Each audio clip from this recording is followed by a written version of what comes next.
এই বিপ্লব, অকর্মার ঢেকি কোথাকার সারাদিন পরে পরে ঘুমায়।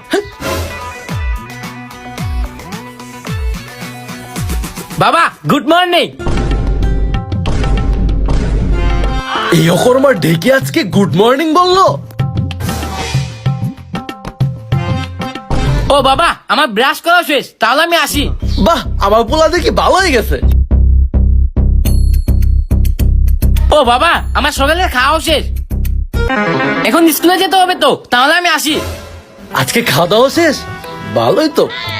বাবা স্কুলে সময় যাচ্ছে, আমি রেডি হয়ে গিয়েছি, আমি তাহলে স্কুলে গেলাম। হ্যাঁ, আমার এই অকর্মার ঢেকি পোলা এত ভালো হয়ে গেছে, ঠিক টাইমে স্কুলও যাইতেছে। বাহ। 10 বছর পর।